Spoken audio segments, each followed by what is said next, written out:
everyone to the Rooted Connections podcast. Welcome. Welcome everybody.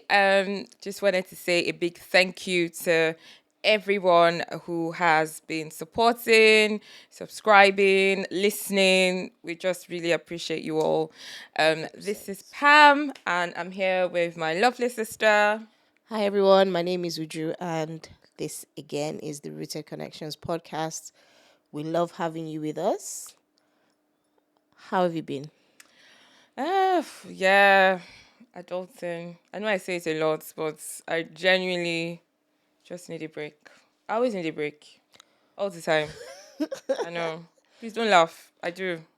Well, you just like enjoyment. I That's the do. problem. I do. You just like I think enjoyment. when you taste it once, You just can't. yeah. You just can't get enough. You know when right? you see when you don't know something, you don't know. True. You know, it's like someone who has never come into money before, and all of a sudden, you now have plenty money. Yeah. So you have plenty money now. I didn't say that. That's what you're trying to tell No, me. That's okay. I'm just saying that you have plenty money. soft life is nice. That's what I'm trying to say. All right. So you're living the soft life. No, I want to live it. Are you not getting it? My bad. I want the soft You want the life. baby girl life? Yes. Okay. Sorry. And my job is not allowing me to do that. But Now your job is hard, girl. It's very hard. I know. Sorry, eh? Thank you. I love it too much though. That's the problem. I know. In fact, I want you to live the soft life because that means you carry me along with you now. Maybe You can't leave me. No, I can't leave you, but you can't leave me too. Okay. So first to get there. Yes. All right. So we have to keep working. We have to hustle. Yes. All right. That's fine. Thank you. So hi, everyone. It's lovely for you to be joining us again today. Yay. Right. So I think we're going to play this our cards again. So I'm torn. I don't know what question to ask you. Okay. Okay, this one is interesting. I'll start with this one. So what is the bravest thing you have ever done as a child? Oh, okay. The bravest thing. Mm-hmm. I'm trying to remember. Okay. Okay. I think I've got one. It's a bit of a funny story as well. So, growing up, right, we had I lived in a neighborhood where it was like a bunch of families that we all just kind of clicked together, right? So, and parents would usually go to work, and we all kind of just, especially during the holidays, all the kids will come out and play. You know, we'll all play, and then we're literally going in and out of each other's houses and that sort of thing. And I remember this one time we're in one of my neighbor stroke friend's house, and at the time my baby brother, not so baby anymore, he's now a full grown adult, full man. But at the time I think he was about 2 or 3, and myself and my friend, we were cooking in her kitchen, and the next thing there was a panic.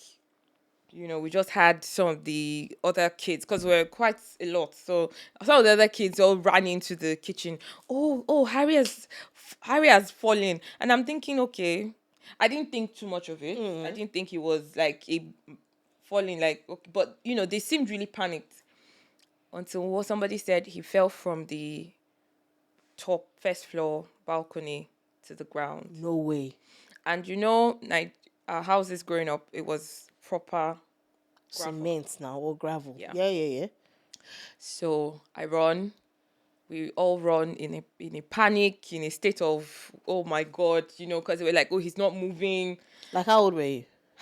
So if he was 2 or 3 at the time, I was probably about 11, 12. Wow. Yeah. So I run and I see him on the floor. Literally, he's not moving. And I'm screaming. We're all screaming. I mean, these are children. What do you know? Yes, we don't. What's his first aid? We don't know 12. anything.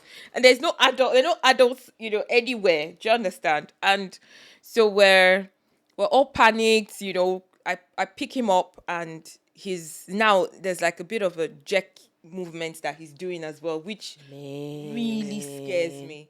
So I then start to hit him on the back. I don't know where that came from. I just start hitting him on the back. And he gives a bit of a cough. Then her brother, my friend's brother, was home. He's a bit older than us. And, we all, luckily, we had a hospital on the estate. So we all just, bunch of children, we pick him up and all of us run to the hospital with him in hand because none of us drive. Yeah. Of course, they're your children. So as we're obviously crying and taking him, and honestly at this point I can't even tell you whether he was conscious or not because Like, how far away is this hospital? it wasn't too far. It was probably walking down maybe 10 minutes. 10, 15. But that's a Wow. long time. And you're Because- carrying and we're this- carrying him. Yeah, I'm holding him in my arms. Myself and my friend's brother. So anyway, as we're driving, luckily one of the cars, somebody was driving, saw us and stopped and now drove us to the Okay, so you guys didn't walk the full 10 we minutes. didn't walk there for the full 10 minutes. Then we get to the hospital and he was obviously they chased me out of the because I'm crying. I've killed him. My mom is going to kill me. My mom is going to kill me and all of that stuff. But anyway, he's here. He's fine. He's okay. He survived. He didn't die. But I still remember that. But the joke was when my mom came and I told her, she said, "Where were you? Where were you when it happened?" And she gave me a right dirty slap. I will never forget. Are you kidding? Like it was my fault. Yeah. And when they were telling the story of what actually happened, they were all watching TV.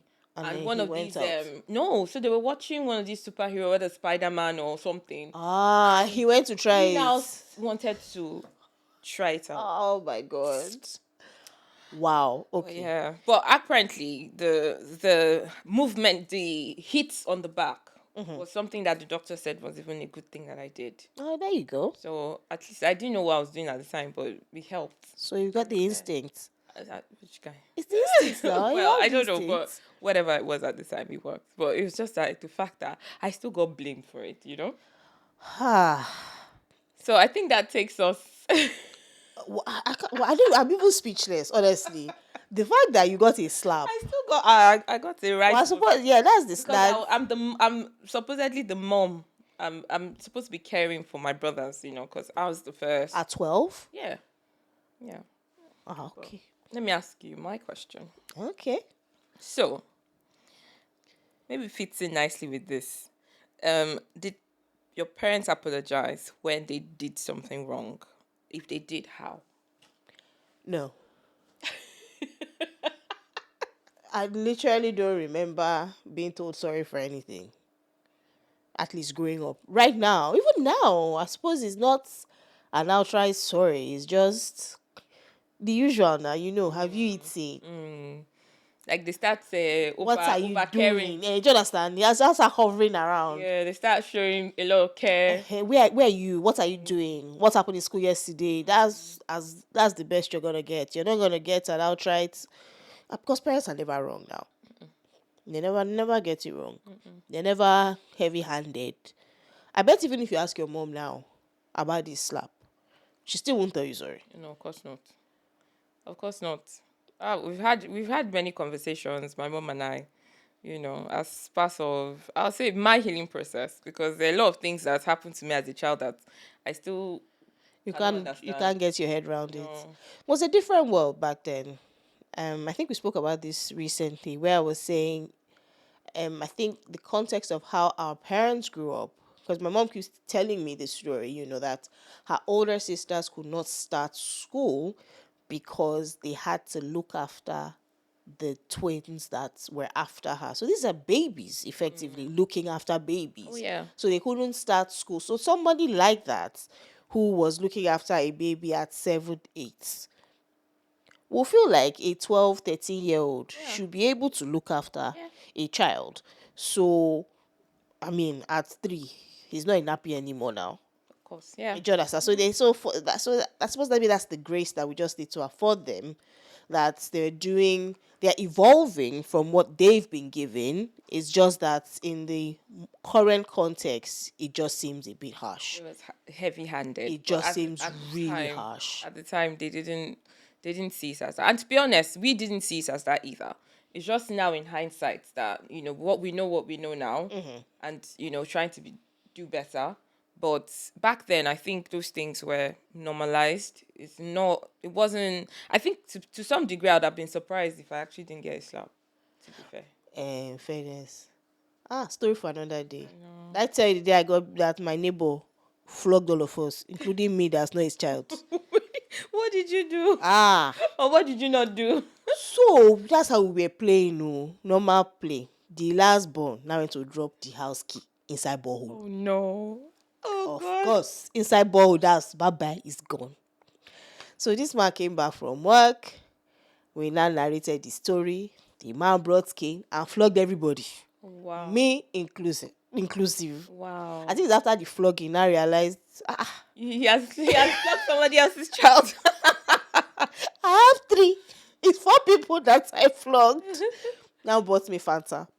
Had to bribe you. Yeah. How old were you then? I was in primary school, maybe 7. Oh wow. But to your point, like we didn't see it wrong, I actually felt that I deserved that beating. So I didn't even tell my parents because I felt like if I go and say it, they will tell me off. That you too, how did you allow the... How did you... Yeah. What were people doing that child dropped... That boy dropped the key inside the borehole. So it was just part of... Well, guilty by association. So I tried flogging, but I drank Fanta after that, so... I'm sure that all Fanta good. was very nice. I was all good. Yes. It's all right with the world. That Fanta made up for it. That's good. I'm happy for you. It was... No, it's not like now that these children, they have fizzy drinks and all that. But Fanta was treasure. Yeah. It was a real treasure. Okay, so today's topic, we're going to be talking about gender roles in the African context. And hopefully we can contrast that to what we see here in the UK.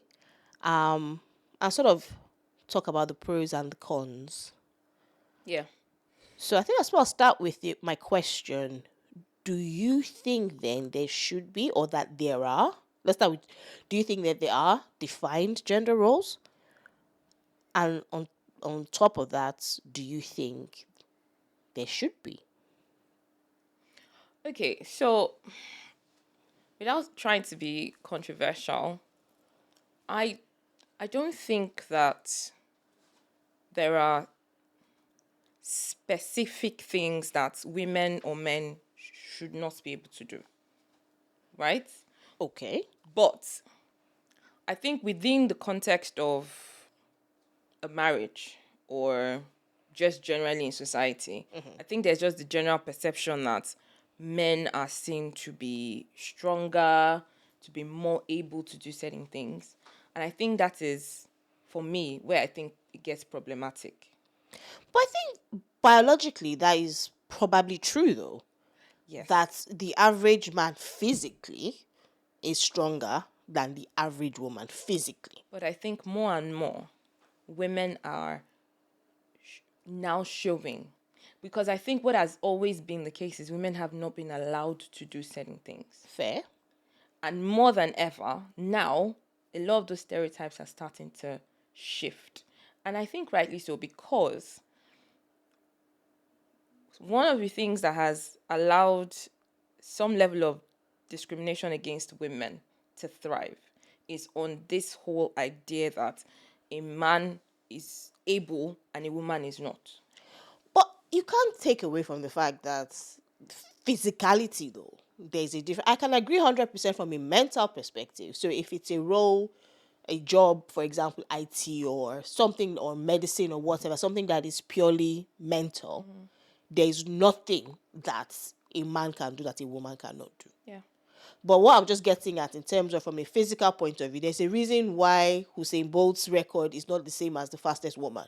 Of course, yeah. There is a physicality. There's something. There's a difference. I agree on that. So, I think okay. Don't get me wrong. I don't disagree that generally speaking, because we can't say it applies to every single man or every single woman. Of course, 100%. That's why I said average. Yes. There are things that a man might be able to do quicker Mm-hmm. or might be able to do better Yeah, yeah. because of Strength. strength. Mm-hmm.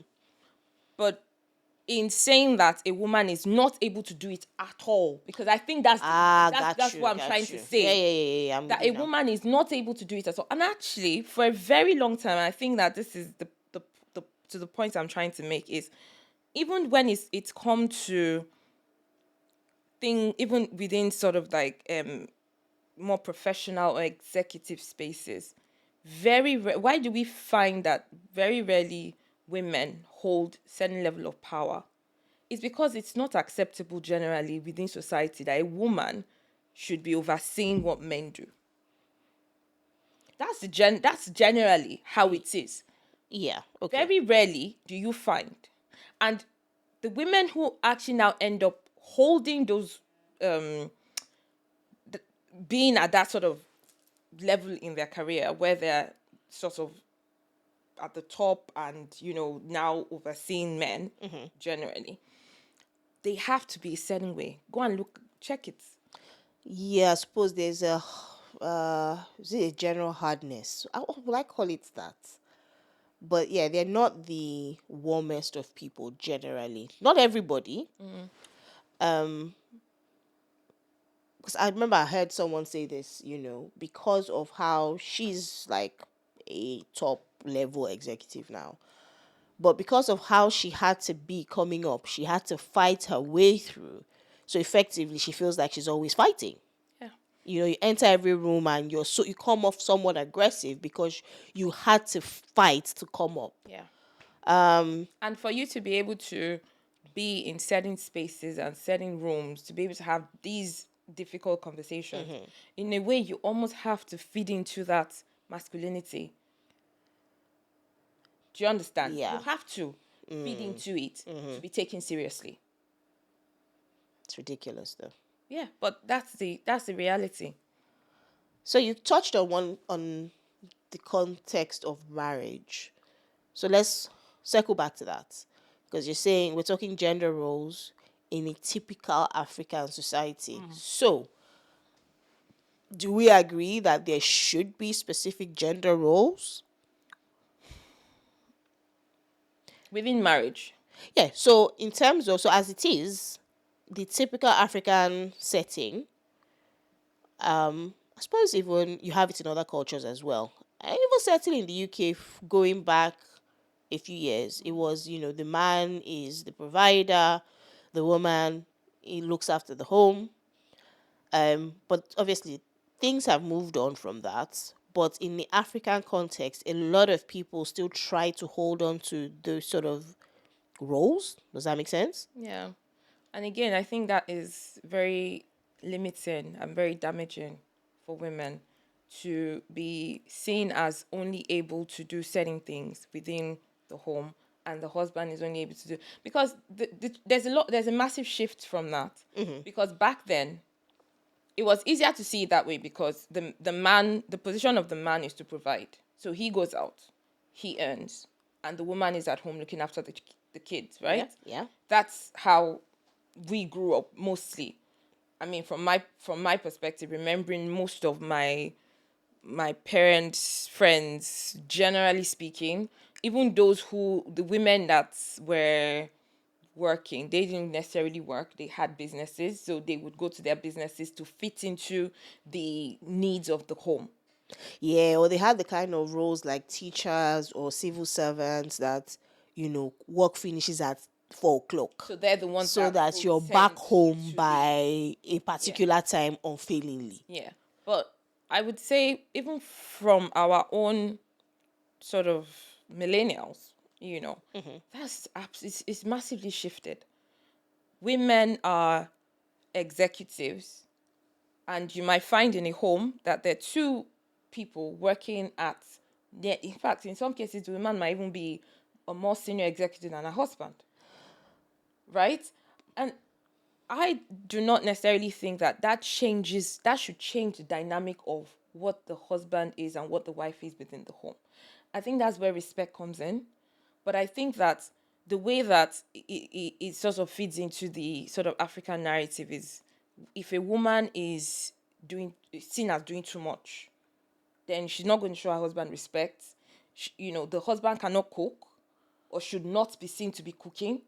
There are certain chores within the house that he should not be seen doing. And I'm sorry, I don't agree with that.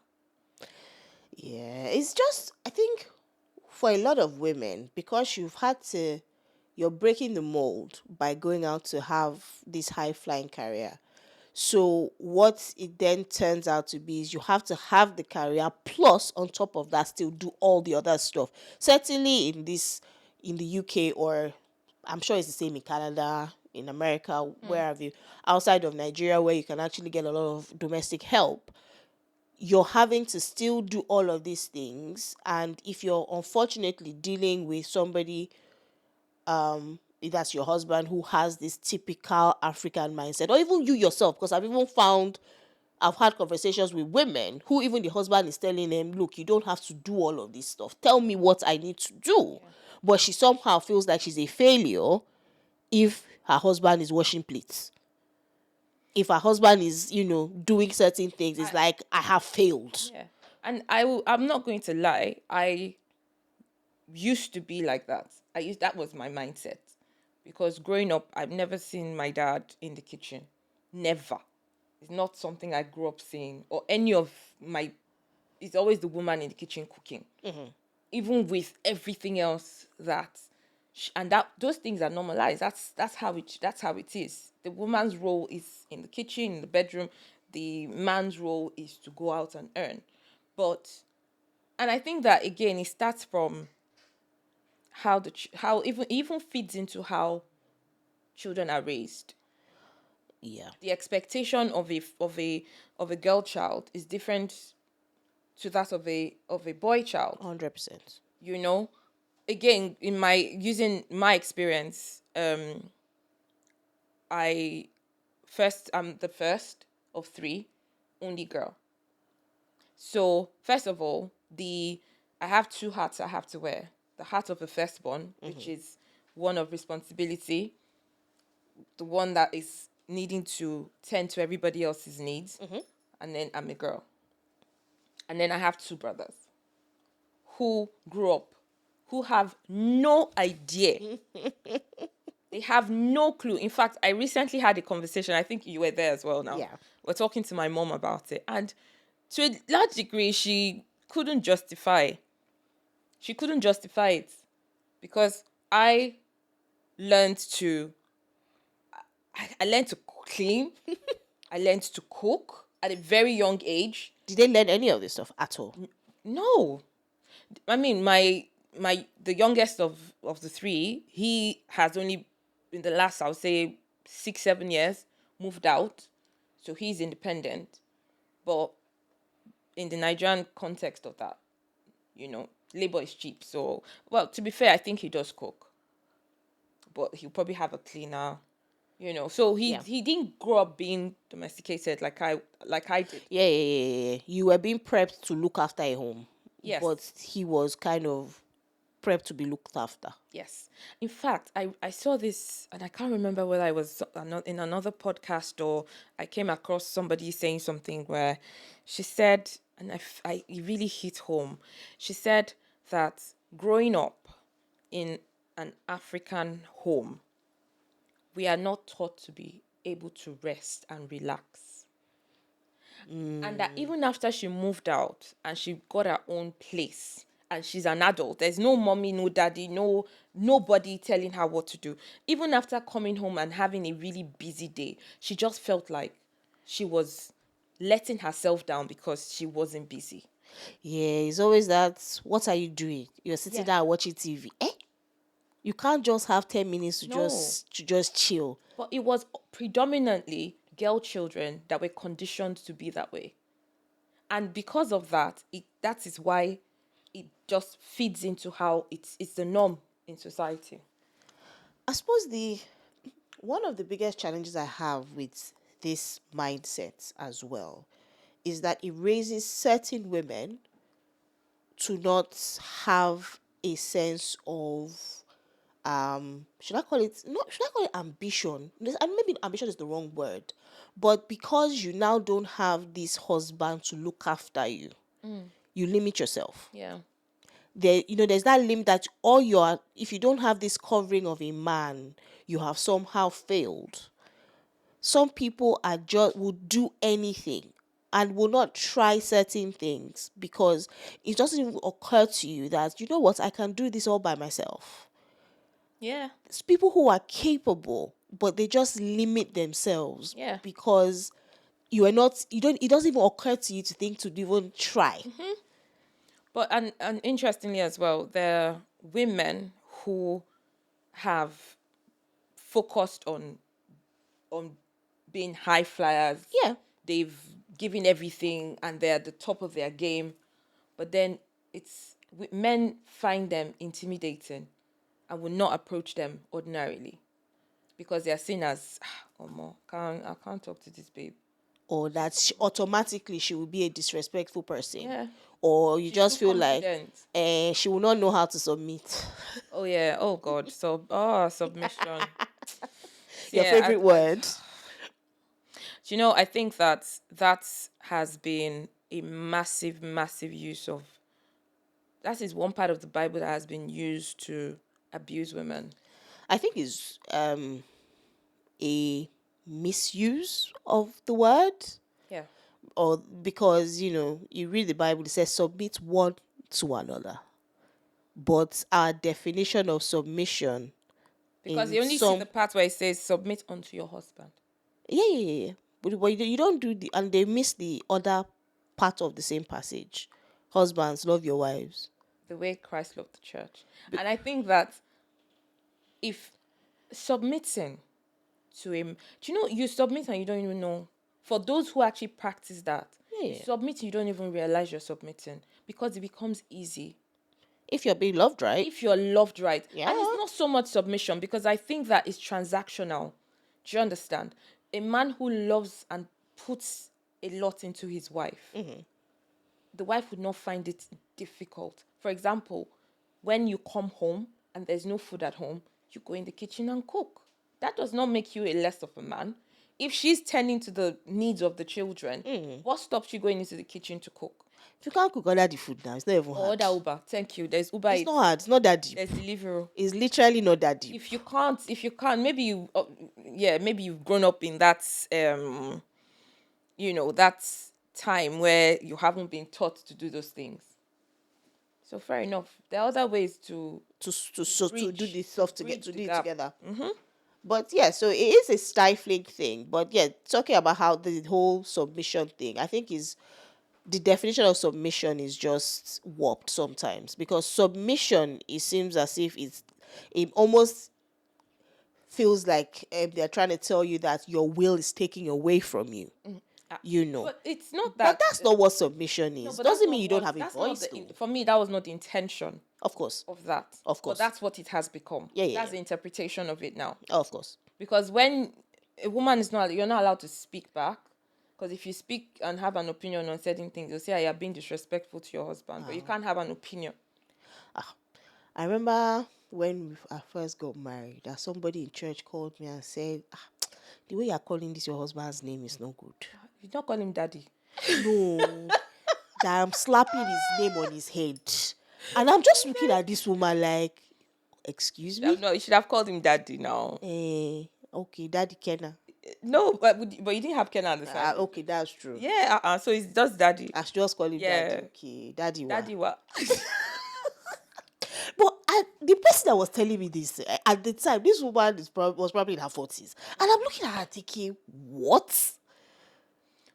But again, I don't blame her. Because in her mind, that's, from where she's coming from. Yeah. From her own lens, that's basically disrespectful. She was very proud of herself when she was telling me that, gosh, she going to That's ask her very good husband advice. that she has never called him by name. I'm like, yeah. That's really sad. And when what came to my mind is like, so people did not have courtship or relationship. So from boyfriend, you were calling him something else. Wow. Daddy dearest. Wow. But it's just those strange things that we call respect, but you'll find people that would not call the husband by name, but yet they are insulting the guy. Or they're just being totally disrespectful. Not Yeah. so much insult, but you can the way you can see the dynamics of the marriage is not balanced. But when she's outside, she can even give him food on put. I'm kneeling down. Yeah, but those are not the things for me that actually constitutes respect. Okay, so I'm going to ask this question and flip it on his head then. Because you say you want to live the soft life. I do. You want the soft life. Yes. So a woman that just wants to sit down and be taken care of. See, there's this thing. There's this thing I personally believe is a choice thing. Yeah. As long as I'm not forced into, if my husband is rich and has money, and actually I will tell you that there's also a flip side to it where there are women who have money, but again, it's how society sees it. There are women who have money, enough money to cater for the husband. There are men who are stay-at-home dads, and and they have both agreed, but she's not going home to disrespect her husband because she has more money than he does. Not African society, Sha.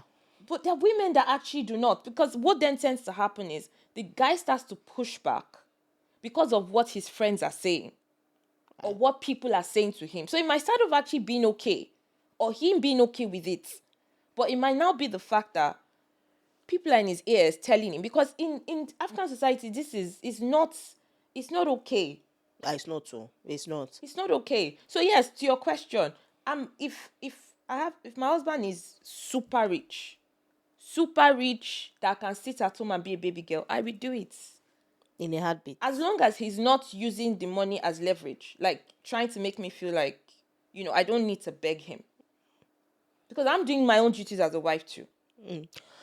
I get that. And of course, I think this gender roles, right? Because you then have women who make money, but they are of the opinion that their money is their money and the husband's money is family money. You see that again, that's where that's where there are issues. You need, again, you see, when it comes to relationships and marriage, I think certain conversations need to happen. Or you guys, and again, going back to the scripture that we talked about. Yeah. As I said, marriage is transactional. We feed off each other. It's not a competition. As long as the two people have that understanding, you're not better than me, I'm not better than you. The fact that you have more today doesn't mean that I might come into my own money tomorrow. And there have been times where that has happened, where a man was extremely wealthy when they got married. Life happened. The wife went out to hustle. She then came into money. But it's having that, knowing that we're there to support each other. It's not a competition. Don't use your money as a hold on me. Vice versa. Okay. That's fine. I think if I understand your perspective here, we're saying there aren't any specifically defined responsibilities, but it's about how both parties can merge together and work together. It's our home. It's our home, right? It's not, we make it work for however we want it to work for us. But if we're going by what society is saying, one person will always fall short. And most of the time, it ends up being the woman. Who has to give up a bit more, isn't it? Because if all the man has to do is go out and earn. I'm doing that too. Because that's the way the society works now. There cannot be one earner in the house. Two people have to do it. Definitely not in... Not especially... definitely not here. Not here, exactly. Definitely not here in the UK. So I'm going out, you're going out. Yeah, I've not had time to cook. What stops you from, like you said, if you can't cook, order dinner? Yeah. I totally agree with you. I'm just trying to play a bit of devil's advocate here. That's why I'm bringing all the different scenarios. I remember reading a story of this girl who is a doctor, actually, and in America, so you know how much they earn. And the husband earns quite a lot, and he's carried all the financial stress of the family. They go on holidays, everything. This woman doesn't bring anything. And he said he was good with that because he's a typical African man. So he was good with that. I'm doing my responsibility. It's just his stress levels had gotten so high, and he got to the point where he said, "You know what, babe? I need to take 3 months off work. You know, I have to just unwind." And she had a problem with that. And she's comes after the first week, second week, she's like, like she does something to her, just come back and see him laying on the couch. And I'm like, I don't understand. This man has told you I am physically tired. He said he had not had a break in about 6 years. And he's like, I just need to slow down. Yeah. So he's like, he was enjoying his time. He was doing the school runs. He was doing, the stuff that the women generally do, that stuff he hasn't had a chance to do because he was hustling. And she had a serious problem with it. Yeah. But unfortunately for this lady, he was like, he made him double down. And he goes, you know what? That's it. In fact, I'm not even doing again. All this, I'll pay for everything. Like, you have money, bring it now. Oh, wow. Well, you see, again, and I'm not definitely her response to him was totally unacceptable. But then, if you think about it, flip side of that is he has taken that role for such a long time, and so that's where she's struggling. And that happens to many people, where if you've lived a certain type of life for a long time, and all of a sudden somebody is telling you to step into that role, Hey, you but struggle. she has money now. No, but I'm not saying her response was okay. Oh. First of all, if somebody is telling you they need a break, if you're somebody who is receptive, caring, loving, understanding, which is what should be some of The dynamics, yeah, dynamics yeah. of a marriage, Yeah, of course. you should be hearing that what that person is saying, Yep. and you should be supporting your partner, your husband. But clearly, I don't know how their marriage works. He must have been doing King Kong for a long time, and she's gotten used to that. And all of a sudden, he's telling her to step into the role. She's a very selfish person. But technically, he didn't even tell her to step into the role. He just said, I need to take a step back for now. And not that he asked her to bring money, just At that, that point, he hadn't asked her to bring money. right? But I think She it probably was, knew he was getting there. That's probably why she stepped becoming. I suppose so. But I think is in retrospect, when he was looking at it, it's like, really?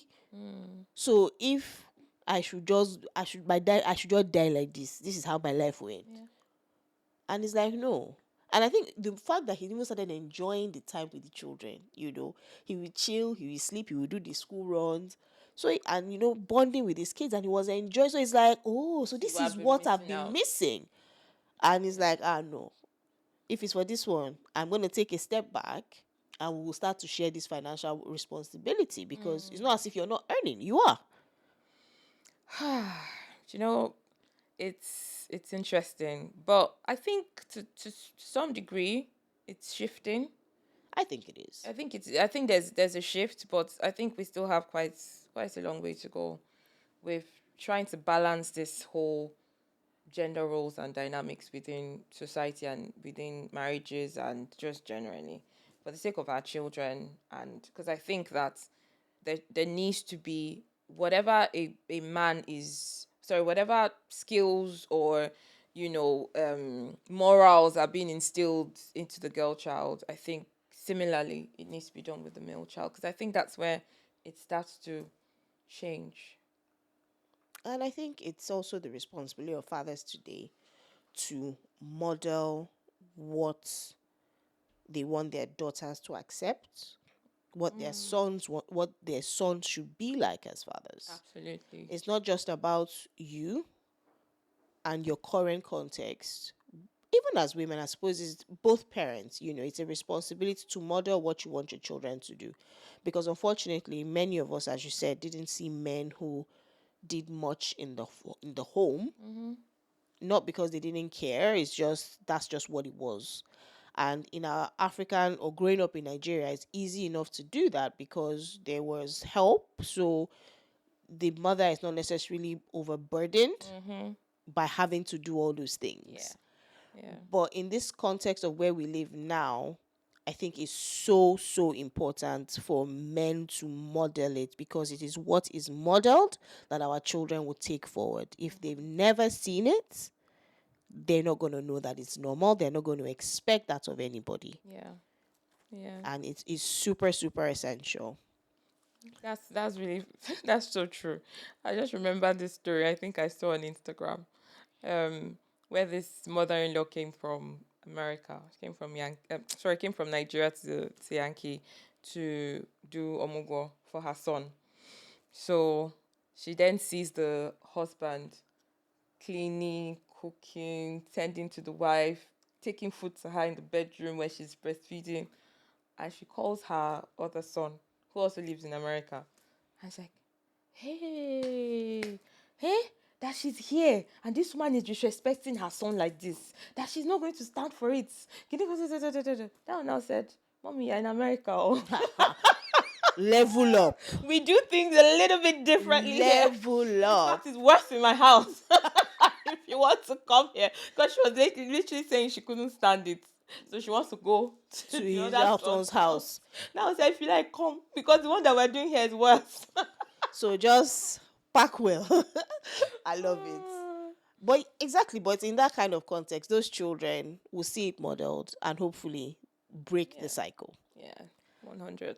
So on that note, I think I'm going to end today with a quote from Serena Williams. It says, "The success of every woman should be the inspiration to another.